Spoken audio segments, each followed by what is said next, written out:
Hey all, double 18 Set Shadow here.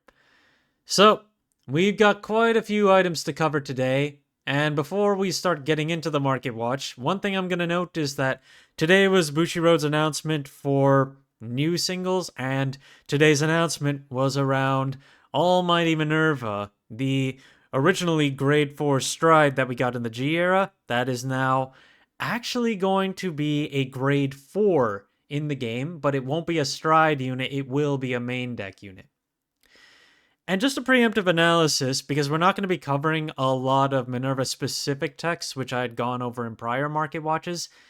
Nothing has really taken off too drastically, and in terms of quantities, they've basically stayed relatively the same even on this news. So I would still definitely pay attention, as the deck is pretty solid, even with the new support cards that we're getting for the deck besides Almighty Minerva herself. And of course, when it comes to Minerva, you still play it at one copy no matter what, but you have the potential to just eliminate the need for Persona Ride in the deck. However, it is still plausible to use it for an additional power buff that can be used in tandem with Almighty Minerva. And with that, let's go ahead and get into today's Market Watch. So our first item is going to be a Little Demonic Method Valkyrie, which we've talked about this card a few times now as one of the new big contenders for big generics of Lyrical Monasterio. This card is only in Sparkling Stars, the first of Lyrical Monasterio's Divine sets. And the silver rare and the triple rare are both in around the $45 to $50 range. So I'd pick up the silver rare if I had to make the choice, but I believe there's only one or two copies that are actually under 50 over here. Otherwise, if you do want to pick up the FFR, then that's going to run you over 200. Yeah, so there are 3 silver rares right now for 50 and under, but then you got to consider shipping after that. Aura Battle Princess Corner Citrus. So prison support cards are still significantly valued across the board, but I'd say that there's been a bit of a damper on pricing for a lot of them, except for this one. Corner Citrus is now a base of $19 to pick up. Mind you, it is from DivineZ 2, which a lot of cards from this set don't have as many printings as most others. So the triple rare is around 19. The silver rare is currently at a base of about 30, but the market price there is around 17, while the FFR is currently around $90, but with a market price of about 39. There's also Fairy of Flower Nectar Courtier, which is the Stoicheia version of the Order discard card that you get from DivineZ 2. The double rare is a base of $15 with a market price of around 8, so it's the only one that's really moving a lot, but also because it has more copies. But there are only 6 listings on the market for that. Between the frame rare and the silver rare, there are only 4 listings overall, and they're starting from around $25 to pick up. However, their market prices are both underneath $5. There's Great Sickle of White Flash Baldere, which is also from DivineZ 2, and a generic for Brandgate that uses set orders. Market price on the triple rare is currently around 29, with its low price being about $25.50. So it's dropped off a little bit, and there are 15 listings at this point. In which case, this might actually be a pretty decent value to grab it at, given that unless we get a reprint of this card, this is a good generic just to play in general for a lot of Brandgate decks.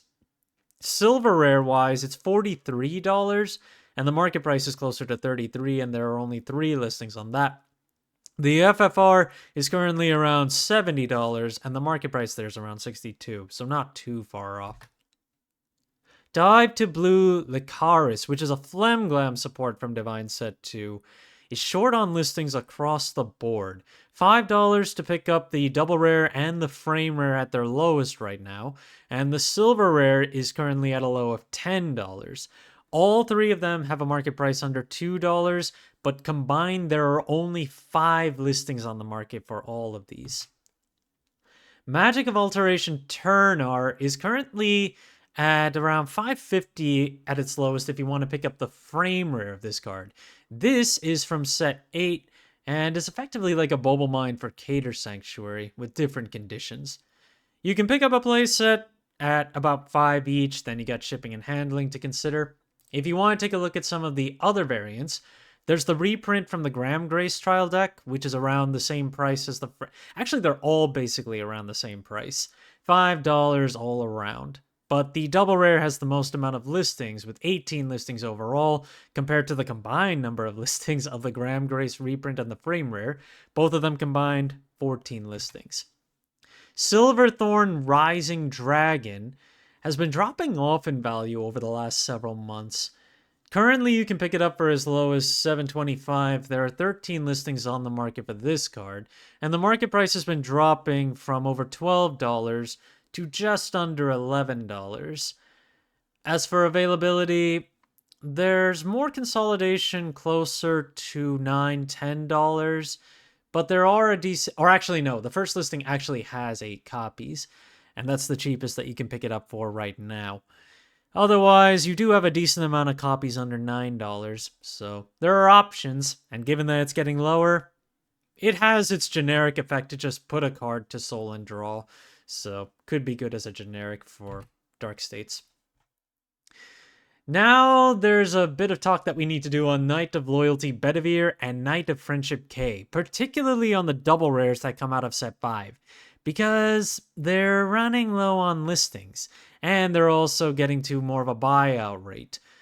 Most of these have been selling for dollars, chump change, for the last several weeks, but there have been a few sales that are $3 to $4 between both of them. And in terms of consolidation for Bedivere right now, you're looking at a lot of copies at around $5. As for K, K's lowest is a lightly played at 70 cents right now. As for what it's been selling for, we've been seeing it sell for around $1.50 to $3 for a lot of copies that are available. But just like with Bedivere, lots of the copies that are available right now are over $3, and there's more consolidation around $5. And there seem to be less copies of K than there are of Bedivere. A little talk on some of the SP draw triggers from set 4, starting with Serene, Maiden, Lena.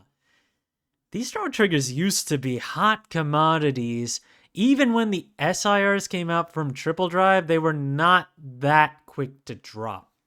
However, draw triggers are not getting played nearly as much as they used to, especially with just the way decks have changed in terms of gaining advantage. So front triggers have started to become a bit more relevant. In any case, Lena's SP is currently at a low of about $35. And you can pick up a number of copies for $40 and lower than that before they start to go back up. However, the market price on this one has dropped from over $47 all the way down to about $41. So, yeah, overall, it's still a far cry from where it used to be. Rouse Wildmaster Riley's SP. This was probably the draw trigger to pick up back in the day from the set 4 cards, because even its rare used to be in the double digits quite consistently. $54 is the lowest price on this one with 9 listings on the market. This one's market price has actually increased, but only due to a smaller amount of sales that have been happening. It was around $44 at the end of March, and then it spiked up to about $56 off a single sale. Consolidation-wise, the card has more copies around the $61, $62 mark. So, I don't know what to say about this one, to be honest. And then you got the SIR to contend with it. So, I prefer the SIR's artwork, but I just like the SP's texture. Soul Repose Pixie Petronella, which is our first world origin and is a vanilla heal trigger for Stoichia. 10 listings on the market for this card, and this one's market price has been moving upward for the last several months. $7.50 is the lowest listing. It's moved up from about $5.60 to $6.30-ish for the market price. And in terms of consolidation of this card, there are more copies available around the $10 mark, and not as many that you can pick up underneath that. But there's a decent amount to get at least a playset. But after that, the consolidation gets heavier after $20, which I don't really see this getting too high up there, given that you're still competing with stuff like Favronia from set 5. Silven Hornbeast Brig. This is a card that you never want to keep your eye off of, given that as a pretty good card overall, and whenever Silven Hornbeast gets some pretty good support, this card will always get looked at over time. So 12 listings right now on the SP for this card, which is starting at around $7.66. The market price for this has risen from $7 to almost $10 over the last 3 months. And availability-wise, this card's more consolidated around $10, so closer to its market price. And as for what it's actually been selling for, you can see that many of the sales, even if they've been sporadic, have all been above $10 except for the latest one. So definitely keep your eye on this card if you're looking to build Magnolia. And even for the double rare, this is almost a $2 card, but market price-wise, it is a $2 card and only 10 listings. Knight of Heavenly Roar Reedy. This one is a common card, but it's short on listings right now. From set 2, and I believe it was also used in the winning Genesis deck for this year's BCS Worlds. So there's that factor as well. But if you need to pick this up for standard, mind you that it's 42 cents at the lowest, and the market price has increased from about 35 cents to 51 cents over the last few months. And on top of that, consolidation for this card's closer to $2, and most of the listings on here only have 1 or 2 copies, with the exception of 1. So if you do need to pick this up, you'll probably want to start looking in the bulk bins of your local card shops. Hopefully they have some left over. And Lizard Runner Undo, particularly the SP. So this is just a starter card, of course, but it's an SP version, and it's been moving up in value. Not to mention it's short on listings. 4 listings on the market right now. The market price has risen from about $3.50 to $6.50, so a $3 increase effectively. And in terms of its availability, there's only 2 copies under $20. After that, it's at least 20 to pick up, and the highest is currently around 30. The high in terms of its actual sales mostly took place in March and April, which was $10 straight. Otherwise, we have seen it move for just close to that. Hence, the market price has been moving up, and I believe this is also in anticipation of when Dragonic Overlord gets a pretty good support card to buff the deck. But otherwise, it can just be used as a starter almost anywhere. And that's it for today. Thank you guys for watching. If you liked the video, please like and subscribe if you haven't already, and I will see you guys later.